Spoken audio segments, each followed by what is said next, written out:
بسم اللہ الرحمن الرحیم۔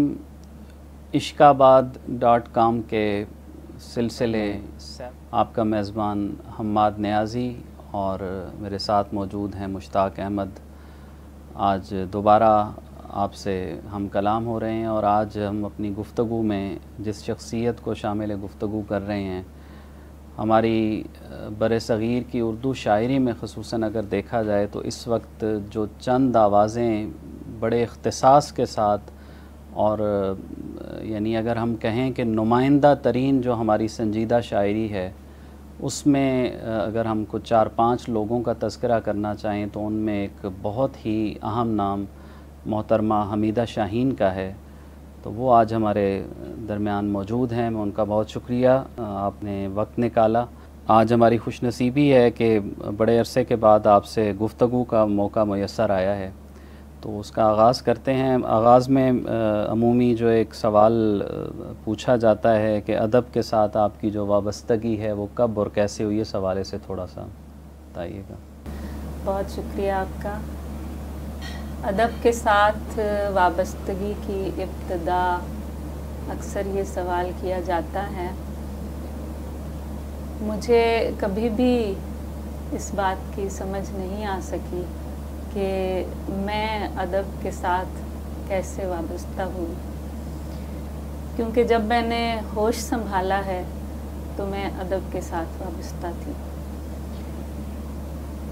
بہت چھوٹی تھی میں جب میرے والد صاحب کا انتقال ہو گیا، اور میں زندگی بھر اس بات سے تنگ بھی رہی ہوں اپنی طبیعت کی حساسیت کی وجہ سے، لیکن کبھی مجھے یہ محسوس ہوتا ہے کہ یہ بہت بڑی نعمت ہے اور اسی کی وجہ سے سب کچھ ہے۔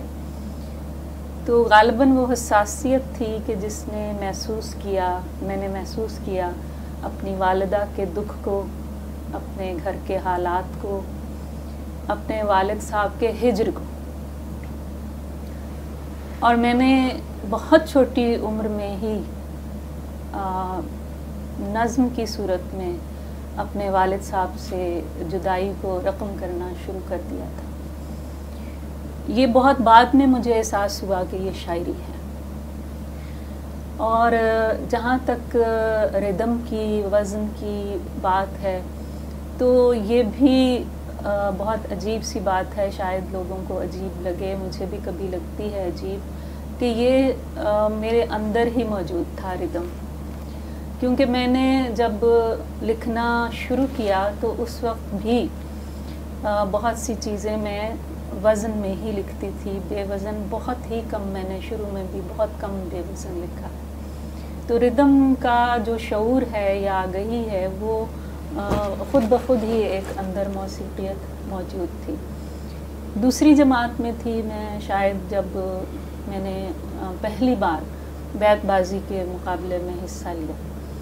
تو اب دوسری جماعت کا بچہ اتنا چھوٹا ہوتا ہے کہ اس کو قطعاً شعور نہیں ہوتا کہ وہ جو پڑھ رہا ہے وہ کیا ہے، اس کا مفہوم کیا ہے۔ جو استاد اس کو رٹوا دیتا ہے، اسے پڑھنا سکھا دیتا ہے، اسی طریقے سے وہ پڑھ لیتا ہے۔ لیکن بچے کے اندر کوئی چیز، جو کچھ بھی وہ بول رہا ہے، جو وہ یاد کر رہا ہے، وہ اس کے اندر جذب تو ہوتی ہے، وہ اس کی تربیت کا حصہ بن جاتی ہے۔ تو یوں بالکل ابتدائی عمر سے میں نے لکھنے کے ساتھ بھی اور شاعری پڑھنے کے ساتھ بھی میری وابستگی ہو گئی۔ اور یہ بیت بازی سے ہوتے ہوئے ہمارے زمانے میں ایک اور بہت اچھا ایونٹ ہوتا تھا جو اب نہیں ہوتا، بیت بازی اب بھی ہوتی ہے، وہ تھا کلام اقبال پڑھنے کا مقابلہ۔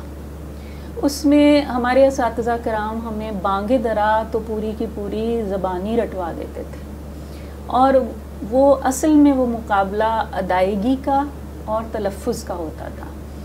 تو یوں لفظ کے ساتھ میری شناسائی دراصل اس مقابلے کے ذریعے سے ہوئی، جو ہر سال ہمارے ہاں منعقد ہوتا تھا، کہ وہ لفظ کو زیر زبر لگا کے اساتذہ دیتے تھے، اور ساتھ ہی اساتذہ نے لغات کو استعمال کرنا سکھایا کہ آپ اس لفظ کو، اس کی صحیح استعمال، اس کی صحیح شکل میں آپ شاعری میں دیکھیں، اور لغات اس قسم کی ہمیں بتائی گئیں جن میں اشعار کی صورت میں اس لفظ کو واضح کیا ہوتا تھا کہ یہ لفظ یوں استعمال ہوتا ہے. تو اس طرح اسکول میں ہی میری یہ تربیت ہو گئی کہ لفظ کو کیسے استعمال کیا جا سکتا ہے اور اس کی کتنی پرتیں ہو سکتی ہیں، وہ کن کن معنوں میں استعمال ہو سکتا ہے. بہت حیرانی ہوتی تھی، ظاہرہ بہت نوعمری کا عالم تھا کہ اچھا ایک لفظ اتنے معنوں میں استعمال ہو سکتا ہے جب ہم لغات کو دیکھتے تھے، پڑھتے تھے. تو اسکول کے زمانے میں مجھے اس چیز کا فائدہ یہ ہوا ان مقابلوں میں حصہ لینے کا کہ اسکولوں میں عام طور پہ ویسے تو لائبریری کا اتنا کوئی بہت زیادہ تصور نہیں ہوتا، اور ہمارے ہاں بھی نہیں تھا. لائبریری بہت اچھی تھی لیکن طالبات کو کوئی ترغیب نہیں دی جاتی تھی اور نہ ہی کوئی کتابیں ایشو کی جاتی تھی. لیکن مجھے یہ اجازت دی گئی کہ میں اس لائبریری سے جو کتاب چاہوں وہ ایشو کروا کے گھر لے جا سکتی ہوں اور وہاں بیٹھ کر بھی پڑھ سکتی ہوں. تو میں نے اس کا بہت زیادہ اسکول کی لائبریری میں اس اجازت کا بہت زیادہ فائدہ اٹھایا.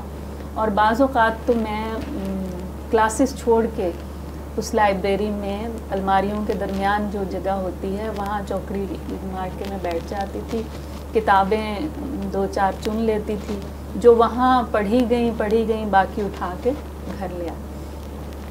تو یہ ادبی وابستگی کا ایک کہہ لیجئے کہ اللہ کی طرف سے ایک ٹریننگ ہوتی چلی گئی.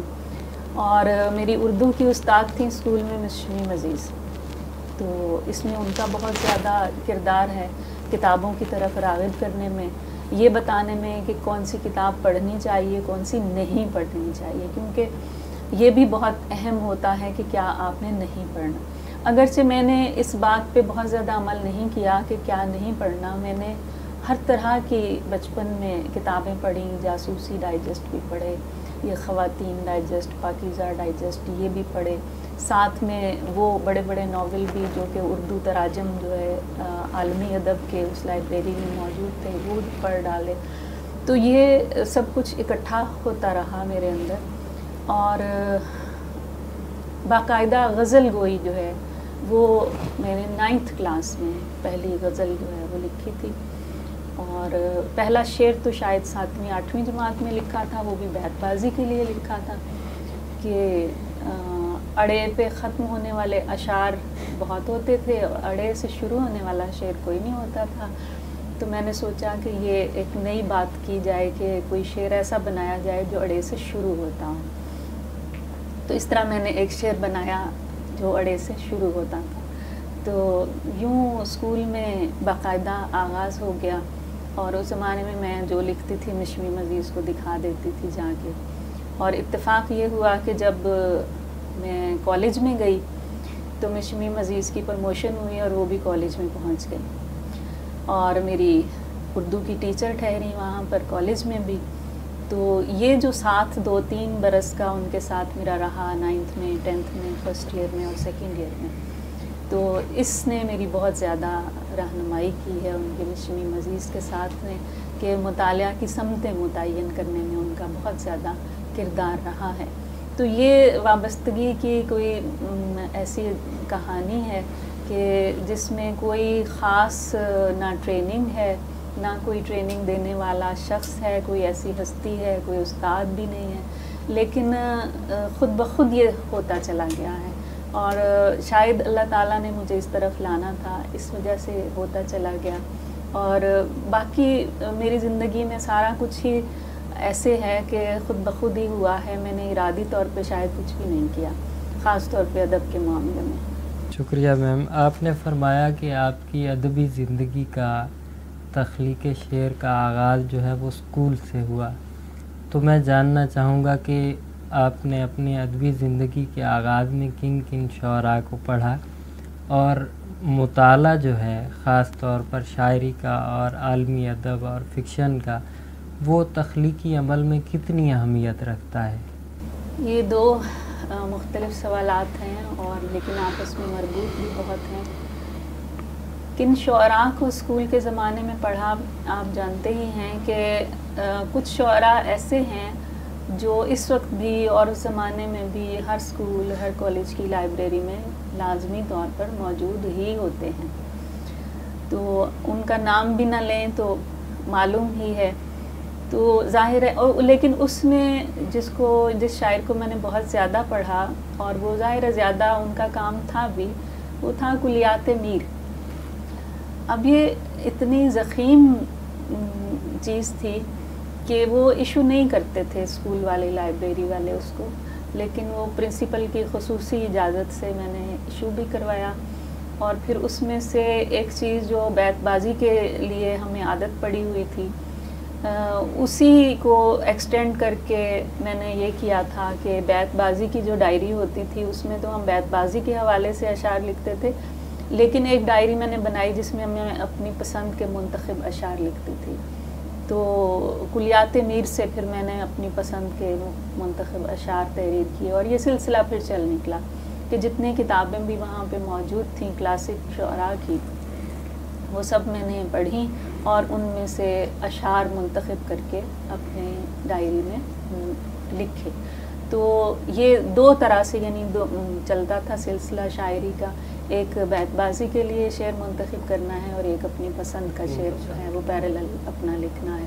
اور اس کے بعد مجھے کافی عرصے کے بعد مشمیم عزیز نے بتایا کہ آپ جو خود لکھتی ہیں اس کو علیحدہ لکھا کریں، ورنہ میں مکس اپ کر جاتی تھی.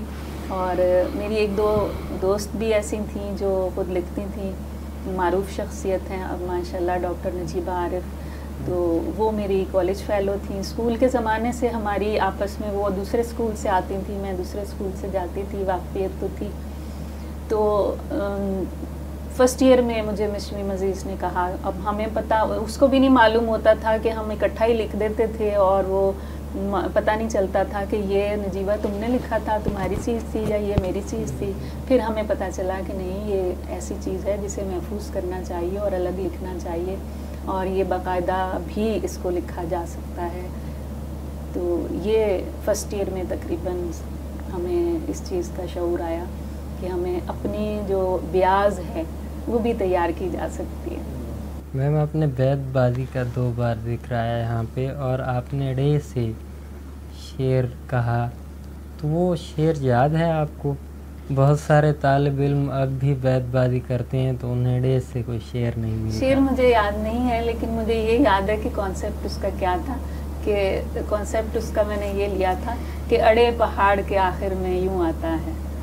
تو اس طریقے سے وہ شعر بنایا تھا. پورا شعر مجھے یاد نہیں ہے. اچھا میم، آپ مطلب تقریباً 80 کی دہائی میں یعنی آپ نے اپنے شعری سفر کا آغاز کیا، تو آپ کے شعری سفر میں جو مدارے جاتے رہے، مطلب آپ جیسے آپ نے بتایا کہ ایک جو ابتدا آپ کی غزل سے ہوئی، تو نظم کی طرف رجحان کیسے آپ کا پیدا ہوا؟ مطلب اس طرف، چونکہ آپ نے بعد میں پھر نظمیں بھی کہیں اور آپ کی کتاب بھی زندہ ہوں کی جو نظمیں ہیں وہ معاصر نظمیں بڑا انہیں مطلب نمائندہ نظموں کے طور پر دیکھا جاتا ہے. تو نظم کی طرف آنا جو ہے اس کی وجہ کیا بنی؟ میں نے ابھی بتایا تھا آپ کو کہ میں نے ابتدا نظم سے کی تھی. جو میں نے اپنے والد صاحب کے لیے جو چیزیں لکھی تھیں وہ نظمیں ہیں، اور اسی کا جو میری سب سے پہلی کتاب تھی دستک، اس میں جو پہلا صفحہ میں نے اپنی طرف سے لکھا تھا، پیش لفظ کے طور پہ کہہ لیجیے، اس کا عنوان بھی میں نے اسی نظم کے مصرے کو بنایا تھا، ایک لائن کو، کہ پھر یہ سائیں بیٹیوں کے باپ کیوں جاتے ہیں مر. تو آغاز تو کہیے کہ نظم سے تھا. غزل زیادہ باقاعدگی سے لکھی فرسٹ ایئر میں آنے کے بعد، جب طرحی مشاعروں میں حصہ لینا شروع کیا. مجھے اپنی جو پہلی غزل ہے اس میں گرہ اب تک یاد ہے. نظم کی طرف آنے کی وجہ کیا بنی ہے آپ کی؟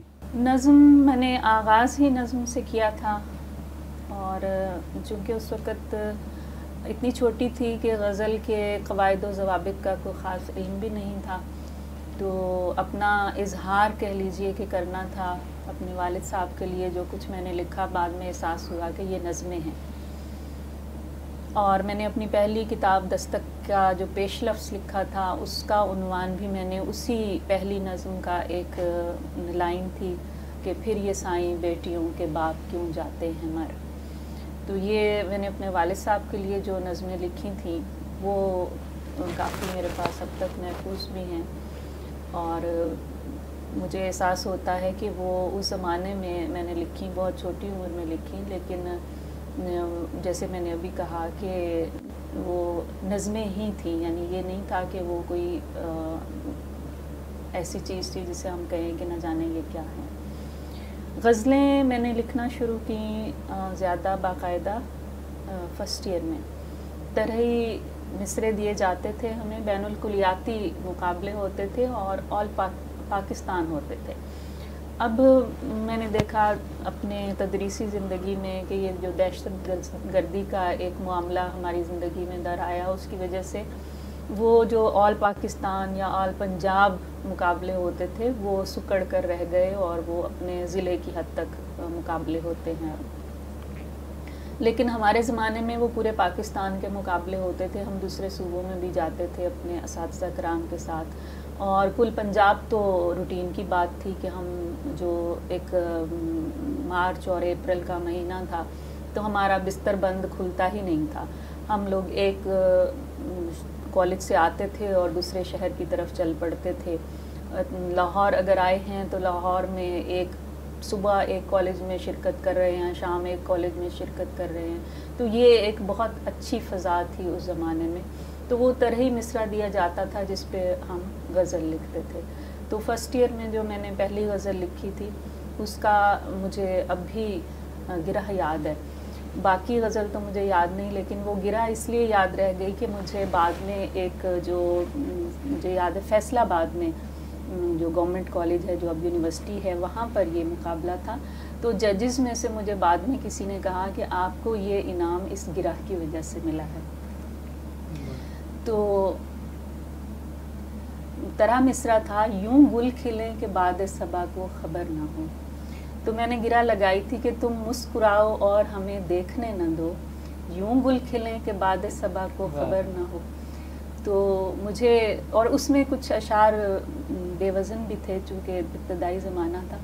تو لیکن مجھے ججز میں سے ایک نے بعد میں کہا کہ یہ گرہ آپ نے خود لگائی ہے. میں نے کہا جی ساری غزل میں نے خود لکھی ہے. انہوں نے کہا یہ ہمیں احساس ہو گیا تھا کیونکہ اس میں وزن کے مسائل تھے، ہمیں احساس ہو گیا تھا کہ آپ نے خود لکھی ہے، لیکن آپ کو انعام اس گرہ کی وجہ سے ملا ہے.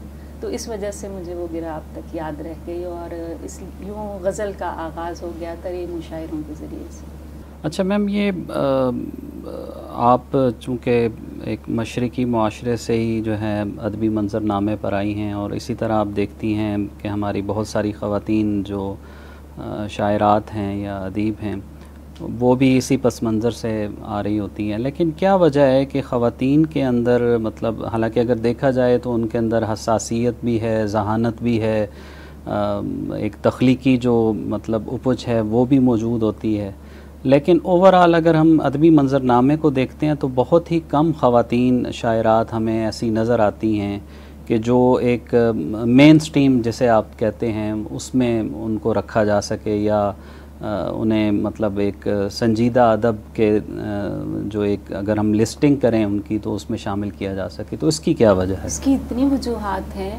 چند ایک پہ میں بات ضرور کرنا چاہوں گی جنہیں ذاتی طور پر جنہیں میں نے تجربہ کیا. اس میں سب سے پہلی چیز تو اب بدل گئے ہیں حالات، لیکن میرا جو تجربہ تھا وہ سب سے پہلی چیز گھر کا ماحول تھا.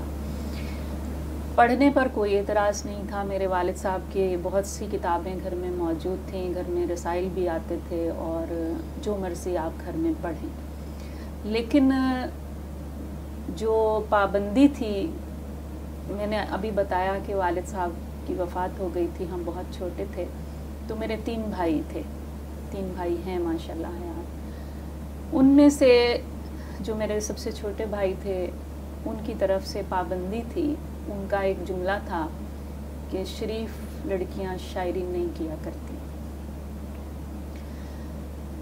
مجھے جو میرے درمیان والے بھائی ہیں انہوں نے ہمیشہ میرے لیے باپ کی کمی کو پورا کیا، اور انہوں نے ہمیشہ مجھے یہ کہا کہ جو تمہارا دل چاہتا ہے تم کرو، میں تمہارے ساتھ ہوں. تو یہ جو ابھی میں نے بتایا کہ ہم کالجز میں جاتے تھے مقابلوں کے لیے، تو اس پر بھی گھر میں ایک بہت بڑی بحث چھڑی، اور اس کے بعد یہ ہوا کہ میری 3 اساتذہ کرام میرے گھر آئیں اور انہوں نے میری والدہ کو ضمانت دی کہ ہمارے ساتھ بچی جائے گی، ہمارے ساتھ آئے گی، کسی قسم کی کوئی گھبرانے والی بات نہیں ہے۔ میرے بھائیوں سے انہوں نے گفتگو کی، تب مجھے اجازت ملی کہ میں انہی 3 کے ساتھ جا سکتی ہوں۔ یہ بھی آپ اندازہ لگائیے کہ وہ 3 جو میرے گھر میں آئی تھیں، مجھے ہمیشہ بتانا پڑتا تھا۔ ایک کا نام تھا مس گلناز، مس دلشاد اور مس عذرا۔ مس دلشاد پنجابی کی تھیں، جنہوں نے جو پہلی پنجابی کی PhD خاتون دلشاد ٹوانا، اور مس گلناز پرور ان کا نام تھا، وہ فلسفی کی ٹیچر تھیں، اور عذرا جو ہیں وہ اردو کی ٹیچر تھیں۔ تو ہر بار مجھے بتانا ہوتا تھا کہ اس بار میں مس گلناز کے ساتھ جا رہی ہوں، اس بار میں مس دلشاد کے ساتھ جا رہی ہوں۔ تو یہ ایک چیز گھر میں، اور جب مجھے یونیورسٹی میں داخلہ دلوایا گیا تو یقین کیجئے کہ واحد جملہ جو مجھے یونیورسٹی میں سامان پہنچا کے جب میں اندر جا رہی تھی ہاسٹل کے، جو مجھے کہا گیا وہ یہ تھا کہ شاعری سے ذرا پرہیز ہی رکھنا، ایسا نہ ہو کہ ہمیں کچھ سننا پڑے۔ تو سب سے بڑی جو بات تھی وہ یہ تھی، میری والدہ کو بھی یہی پریشانی ہوتی تھی کہ چونکہ باپ سر پہ نہیں ہے تو بھائیوں کو کوئی ایسی بات سننی نہ پڑے میری بیٹیوں کی وجہ سے جس سے انہیں کوئی شرمندگی کا احساس ہو۔ تو یہ چیز، اور بیت بازی کا بھی میں نے آپ کو بتایا، تو ایک واقعہ میں پہلے تو میں نہیں بتایا کرتی تھی، اب میں بتا دیتی ہوں کہ بیت بازی کی میری کاپی ایک بار میرے بھائی نے، ہمارے زمانے میں بچپن میں گیس ویس تو ہوتی نہیں تھی، لکڑیوں کے چولہے ہوتے تھے، لکڑیاں میری والدہ نے سالن پکانے کے لیے چولہے میں کافی آگ جلائی ہوئی تھی، تو میرے بھائی کو غصہ آیا کسی بات پہ اور اس نے میری بیت بازی والی کاپی اٹھائی اور وہ چولہے میں ڈال دی۔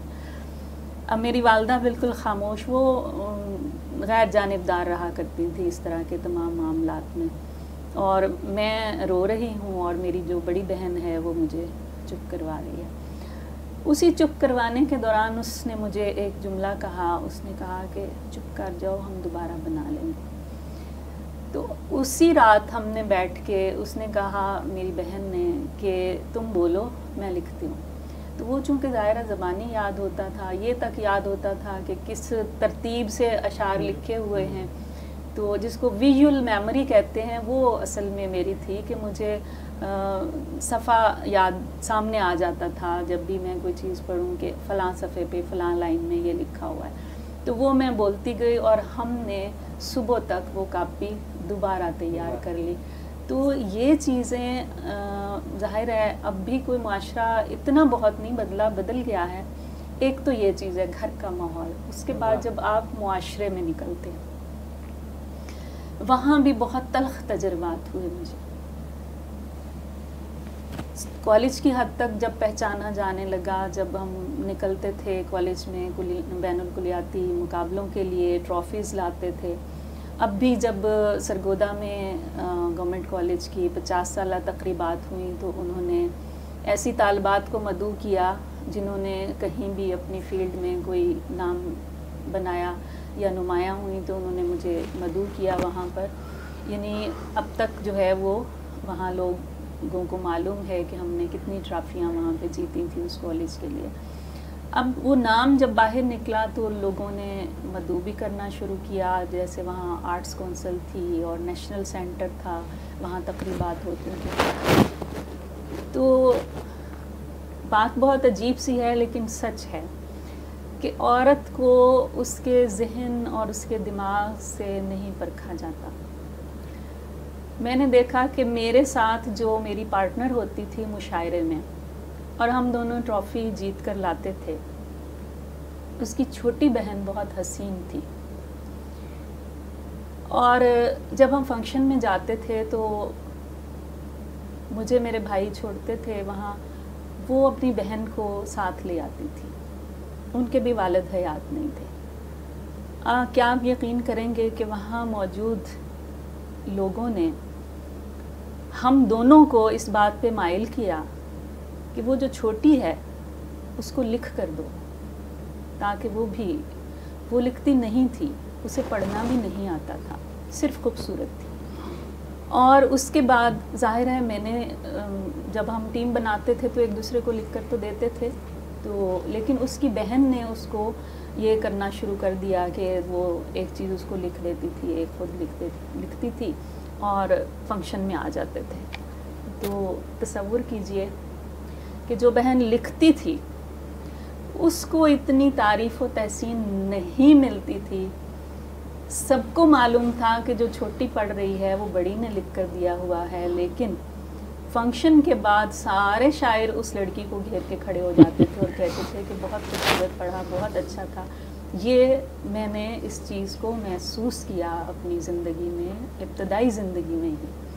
تو یہ جب اس طرح کا ماحول ادب سے وابستہ لوگوں کے درمیان جب عورت داخل ہوتی ہے، اسے دیکھنے کو ملتا ہے تو اس کے دل پر کیا گزرتی ہوگی. تو یہ اس کے بعد معاشرے کے بعد آپ تھوڑا آگے آ جائیں. شاعر ادیبوں کا جو رویہ ہے، اس کے علاوہ ہمارے زمانے میں رسائل کے ذریعے سے ہم سامنے آتے تھے. اب رسائل کے مدیران کا بھی یہ معاملہ ہوتا تھا. الحمدللہ یہاں مجھے اپنی ذات کے حوالے سے مجھے کوئی ایسا تجربہ نہیں ہوا، لیکن بہرحال یہ ہوتا تھا کہ وہ یہ توقع رکھتے تھے کہ آپ شاعری کے علاوہ بھی ان کے ساتھ خط و کتابت رکھیں اور ان سے رابطہ رکھیں، فون پہ بات کریں وغیرہ وغیرہ. لیکن جیسا کہ میں نے اپنی پوری ادبی زندگی میں یہ سیکھا کہ جو عورت کا اپنا رویہ ہوتا ہے وہ بہت جلد لوگوں کو یہ احساس دلا دیتا ہے کہ اس عورت کے ساتھ ہم نے کیسا رویہ رکھنا ہے. تو یہ چیز بہت مددگار ثابت ہوئی کہ اوائل عمر میں ہی مجھے یہ احساس ہو گیا تھا کہ ادبی دنیا میں کس کس طرح کے لوگ ہیں اور وہاں مجھے کس طریقے سے رہنا ہے. تو اس کا مجھے بہت زیادہ فائدہ ہوا الحمدللہ.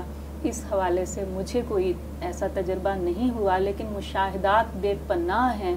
پوری زندگی میں بہت کچھ اس حوالے سے میں نے دیکھا ہے کہ عورت پر سب سے پہلے سوال اٹھتا ہے، اب بھی آج بھی فیس بک کی ہر تیسری پوسٹ متشاعرات. کیا متشاعر نہیں ہیں؟ بالکل ہیں. میں نے خود اپنے سامنے ایسے لوگوں کو دیکھا ہے اور میں جانتی ہوں کہ کس کو کس نے شاعر بنایا، ٹھیک ہے، اور کیوں بنایا. یہ بھی جانتی ہوں کیوں بنایا، ٹھیک ہے، کس چیز کی بارگیننگ ہوئی آپس میں. اس کے پاس یہ چیز ہے، ٹھیک ہے، اس کے پاس سٹیٹس ہے، اس کے پاس گاڑی ہے آنے جانے کے لیے، اس کے پاس سٹیٹس ہے، پبلک ریلیشننگ جانتا ہے. میرے پاس صرف شاعری ہے اور مجھے کوئی جو ہے وہ منہ لگانے کو تیار نہیں ہے، لہٰذا میں اس کو لکھ کر دوں اور پھر اس کے ذریعے سے. بہت کچھ ہے یہاں پر، بہت کچھ دیکھا ہے. لیکن سوال سب سے پہلے عورت پہ قائم ہو جاتا ہے. اور پہلا سوال کیا ہوتا ہے؟ کیا یہ خود لکھتی ہے؟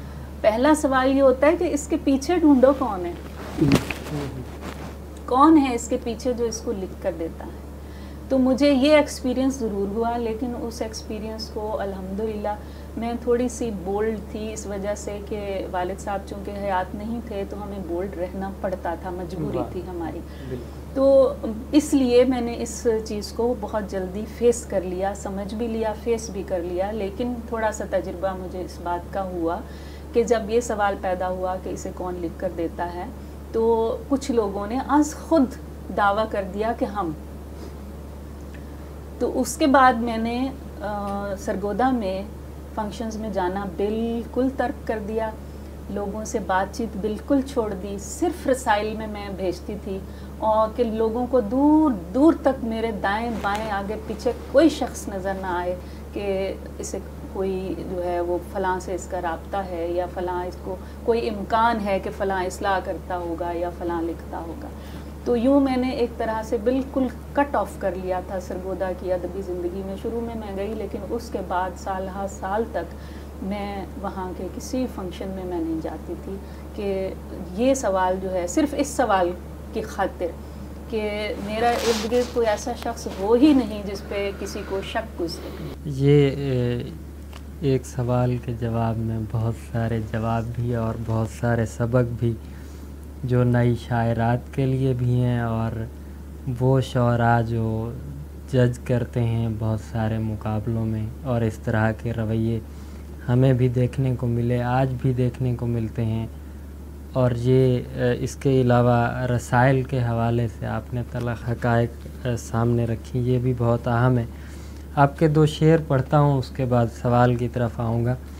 میں اپنی چادر کے کتنے ٹکڑے کروں گی آخر، گلی گلی میری بیٹیاں ننگے سر کھڑی ہیں، ہمیں پابندیوں سے ہے محبت، ہماری داستاں منظوم لکھنا. اس پہ پہلے بھی بات ہو چکی ہے. مزید یہ کہ آج کل عورت مارچ اور عورت کی آزادی کے حوالے سے بہت نعرے لگائے جاتے ہیں، جلوس نکالے جاتے ہیں، تو یہ کیسی آزادی ہے اور آپ اس کو کس طرح بیان کریں گی کہ یہ جو آزادی جس کے لیے نعرے لگائے جاتے ہیں، جلوس نکالے جاتے ہیں، وہ کیسی ہے اور کیا آزادی ہونی چاہیے اور کیا وہ آزادی میسر ہے کسی کو یا نہیں؟ بہت سے اس سے ملتے جلتے آپ نے سوال کیے، اس میں سے ایک سوال اور ایڈ کر لیں، وہ یہ کہ عورت کو یہ والی آزادی چاہیے بھی کہ نہیں، جس آزادی کو لے کر یہ جلوس اسی خاطر میں نے پہلے 2 آپ کے ہی شعر اس میں رکھے. ہمیں کتنی عورتوں کو یہ چاہیے جس کا نعرہ لگتا ہے. سب سے پہلے تو ہمیں یہ دیکھنا چاہیے کہ ہمارے معاشرے میں کتنی عورتوں کا یہ مطالبہ ہے، اور پھر یہ کہ اگر چند عورتوں کا ہے بھی تو اس کے بعد دوسرا سوال یہ ہے کہ اگر چند عورتوں کا یہ مطالبہ ہے بھی تو اس کی حیثیت کیا ہے. تو میں ذاتی طور پر تو میں یہ سمجھتی ہوں، جیسے کہ میں پڑھاتی ہوں، تقریباً 33 سال سے میں پڑھا رہی ہوں، مختلف کالجز میں پڑھایا میں نے، اور ایڈمنسٹریشن میں آ کر مجھے احساس ہوا جب بچیاں اپنے مسائل لے کر آتی ہیں، جیسے ابھی آپ نے پہلا شعر پڑھا ہے کہ انہیں کس قسم کے مسائل کا سامنا معاشرے میں، گھروں میں اور اداروں میں کرنا پڑتا ہے. تو اب اس میں انہوں نے کیا دائرہ اپنے ارد گرد بنانا ہے اور کس طریقے سے رہنا ہے، اس معاشرے کے اندر رہنا ہے، انہوں نے اس معاشرے سے باہر جا کے کہیں کوئی ایسی آزادی نہیں حاصل کر لینی. تو ہم نے جب اس کو ریلیٹ کرنا ہے اپنے معاشرے کے ساتھ، تو پھر ہمیں یہ دوسرا شعر جو ہے میں کہوں گی کہ ہمیں پابندیوں سے ہے محبت. تو کچھ پابندیاں میں اس وقت مذہب کی بات بھی نہیں کروں گی کہ مذہب نے لگائی ہیں یا معاشرے نے لگائی ہیں. بات یہ ہے کہ میں یہ سمجھتی ہوں کہ کچھ پابندیاں فطرتاً ہیں. یہ بات مجھے سمجھ میں آئی جب اللہ تعالیٰ نے مجھے بیٹی عطا کی. پہلا ماشاءاللہ میرا بیٹا تھا اور وہ 2 سال کا تھا جب مجھے اللہ تعالیٰ نے بیٹی عطا کی.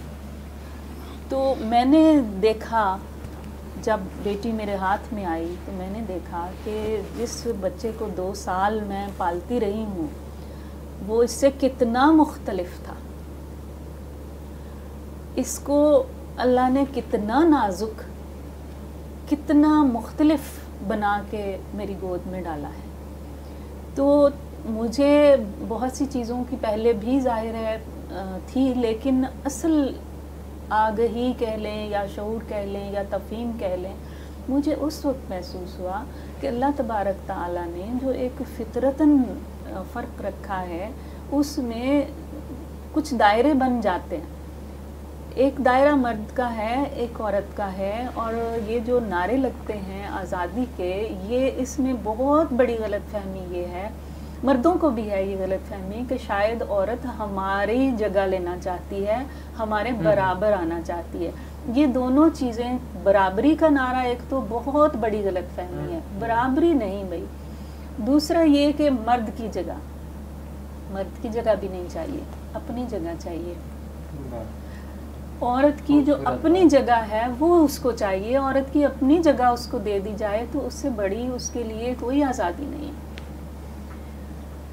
جو کام مرد کر سکتا ہے، مجھ سے جب 8ویں کلاس میں میری بیٹی تھی، مجھ سے اس نے سوال کیا کہ میں اس وقت باہر کیوں نہیں جا سکتی، بھائی کو تو آپ بھیج دیتی ہیں. تو مجھے بڑی تفصیل سے اس کو سمجھانا پڑا. تو یہ کچھ معاشرتی کہہ لیجئے، کچھ فطرتی اور کچھ اس کے تخلیقی جو اس کا سٹرکچر ہے عورت کا، اس حساب سے کہ یہ باتیں ہضم نہیں ہوتی جو اس وقت میں کر رہی ہوں، کہ مجھے جب کوئی بھاری کام کرنا ہے، کوئی بہت وزنی چیز اٹھانی ہے، تو میں اپنے بیٹے کو آواز دیتی ہوں، بیٹی کو نہیں دیتی. تو کیا یہ فرق نہیں ہے؟ تو اس فرق کو سامنے رکھنا چاہیے، ملحوظ رکھنا چاہیے. تو یہ برابری والا تو میرے نزدیک قطعی غلط نعرہ ہے. تو اپنے اپنے دائرے کے اندر اسے اس کی صحیح جگہ، اس کی عزت، اس کا احترام دینا چاہیے. عورت کو جو احترام درکار ہے، اس کا جو مقام ہے ہماری زندگی میں، بہن ہے، بیٹی ہے، ماں ہے، سب سے بڑا مقام تو ماں کا ہے. وہ مقام اگر ہم اسے دے دیں تو اسے کچھ بھی مانگنے کی ضرورت پیش نہیں آئے گی. خوبصورت بات.